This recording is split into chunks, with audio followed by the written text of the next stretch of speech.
Bonsoir, monsieur Keïta. Bonsoir, monsieur. Vous allez bien? Ça va? Comment va la Guinée? La Guinée va très bien, alhamdoulilah. Elle va très bien? Très bien, oui. Monsieur Keïta, vous avez Ablaye Sarr au micro, la radio Téchan, depuis Dakar. Oui. Pouvez-vous nous dire votre biographie ou votre petit parcours, tant soit peu?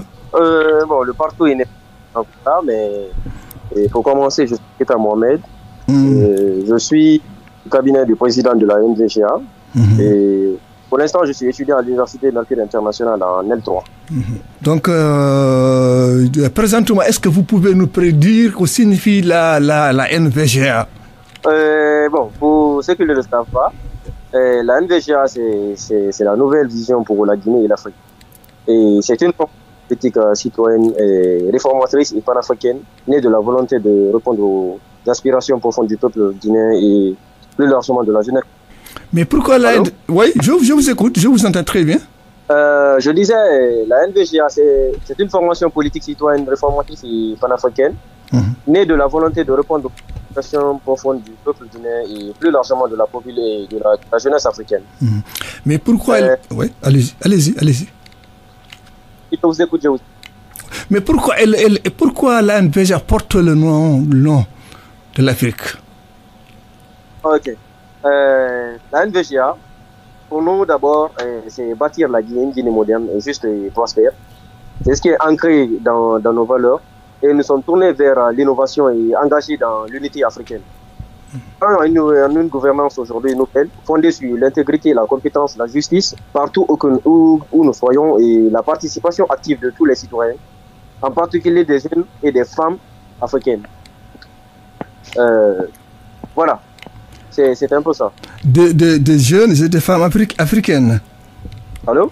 Oui, vous avez dit des jeunes, oui, des jeunes femmes et jeunes hommes africains. Oui.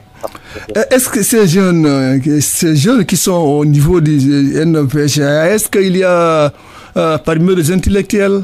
Oui, absolument. Notre parti compte de nombreux jeunes instruits, compétents et engagés. C'est même l'une de nos plus grandes. Ces jeunes sont issus de diverses horizons, c'est-à-dire le droit, l'économie, la médecine, l'ingénierie, voilà. Et ils occupent des postes clés, non seulement dans nos structures internes, mais aussi dans l'élaboration de notre programme politique. Nous croyons fermement que de notre pays et de l'Afrique même passe par une jeunesse instruite, consciente et impliquée. C'est pourquoi notre parti mise sur la formation politique, le leadership des jeunes et leur inclusion dans la prise de décision. Nous ne contentons pas de slogans.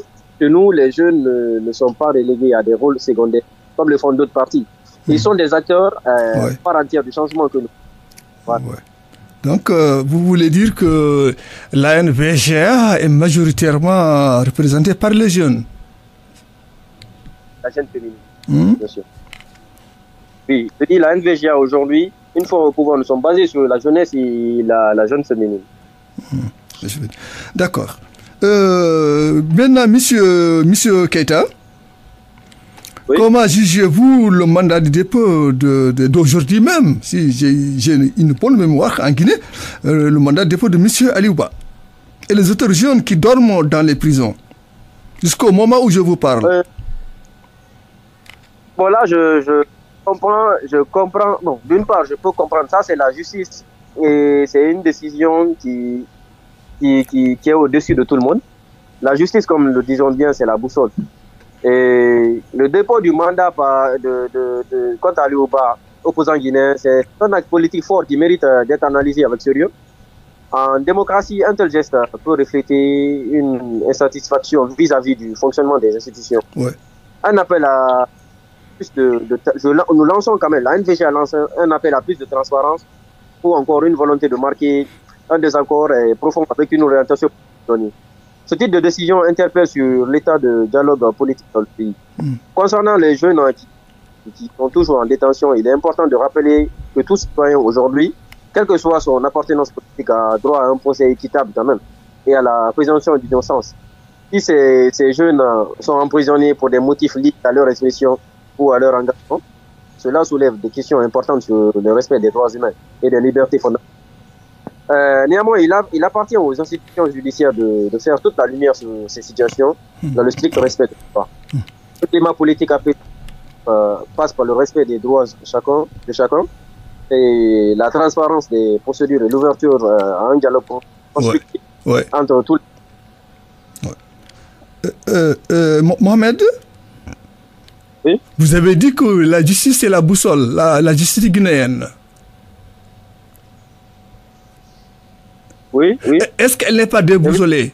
Est-ce que la justice guinéenne n'est pas déboussolée? Pour la NVGA, la justice guinéenne n'est pas déboussolée. Ouais. Il y a quelques mots que nous devrons en tout cas guérir pour maintenir pour maintenir toujours cette boussole. Mais pour nous, elle n'est pas déboussolée. Elle n'est pas déboussolée. Elle n'est pas déboussolée. Est-ce que vous connaissez M. Aliouba? C'est lui qui est envoyé aujourd'hui en prison. Bon, personnellement, M. Aliouba, je ne le connais pas, mais dans quelques-unes de ses... Comment dirais-je? Je ne le connais pas personnellement, mais je le vois agir. Voilà, c'est un peu ça. Sinon, personnellement, je ne le connais pas. D'accord, mais il n'est pas le seul. Il y a d'autres jeunes qui s'accroupissent dans les prisons. C'est vrai. Oui.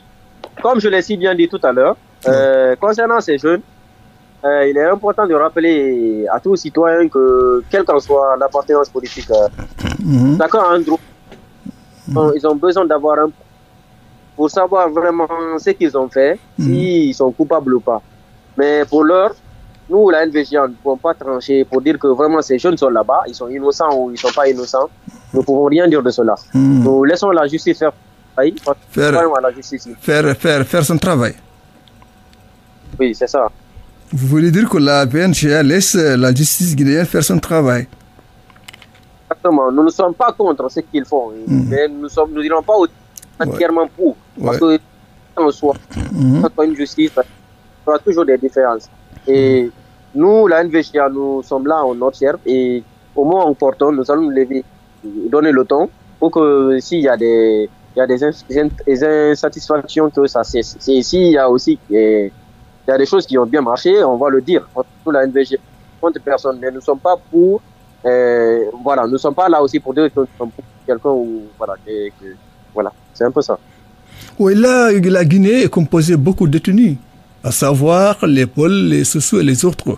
Est-ce que la cohésion sociale est-elle au rendez-vous? Bien sûr, la cohésion sociale en Guinée est au rendez-vous. Mais tu peux me développer pourquoi elle est au rendez-vous? Bon, la cohésion sociale est au rendez-vous. Comment? D'où ici, il n'y a pas de problème entre Guinéens. Ceux qui sont en prison, entre les différentes ethnies. Il n'y a aucun problème. Vous voulez dire qu'il n'y a aucun problème entre les différentes ethnies? Il n'y a aucun problème en Guinée. Il n'y a aucun problème en Guinée. Je peux vous l'affirmer aujourd'hui et je peux vous le confirmer aujourd'hui qu'il n'y a aucun problème en Guinée. Tout va bien ici. Tout va bien? Oui, tout va bien. Je peux vous le confirmer. Tout va bien. Il n'y a pas de problème. La démocratie également a été au rendez-vous? Oui, d'une part, je peux le dire, la démocratie est au rendez-vous. Parce qu'aujourd'hui, lorsqu'un citoyen lambda se plaint, il est complètement rétabli dans ses droits. Et je crois que c'est ça le plus important dans un pays. Si les droits les plus fondamentaux des humains sont respectés, c'est ça le plus important. Et c'est salutaire et c'est encouragé.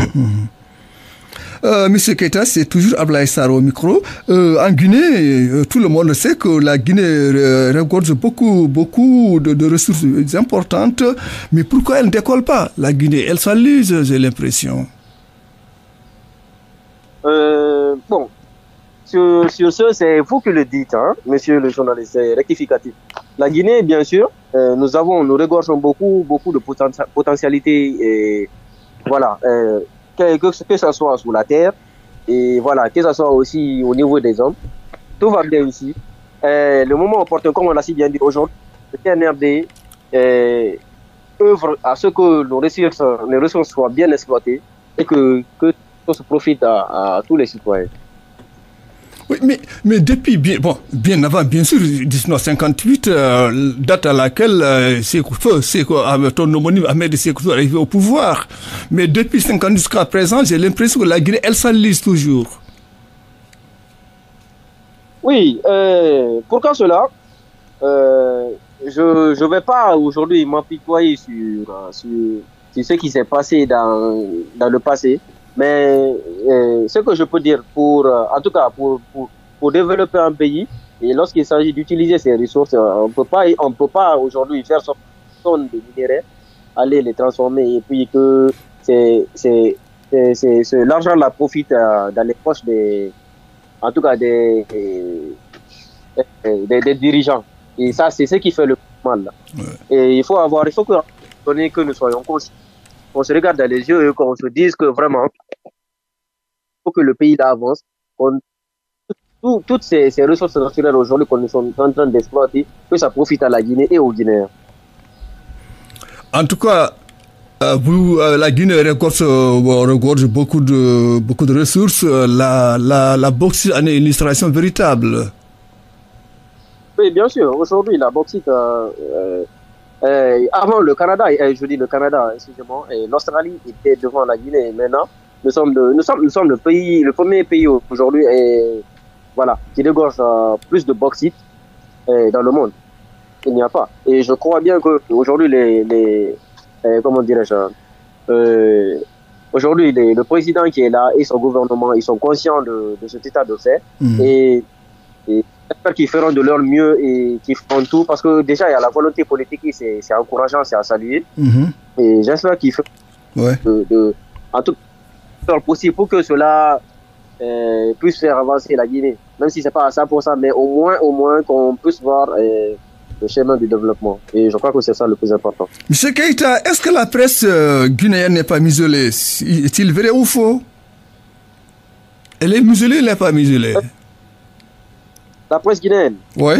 Non, pour moi, la presse guinéenne n'est pas muselée. Elle n'est pas muselée? Pour moi, mais pour nous, elle est miette. Pour nous, elle est miette. Vous savez, il y a un problème aujourd'hui en Guinée. Lequel? Même celui qui a une petite maison, il transforme ça en studio. Et puis, voilà, il essaie de dire du n'importe quoi. Il n'est même pas renseigné. Ce sont des citoyens qui ne sont même pas avertis. C'est ça le problème. Et ce qui cause beaucoup de problèmes en Guinée, mais plus en généralité, c'est en Afrique.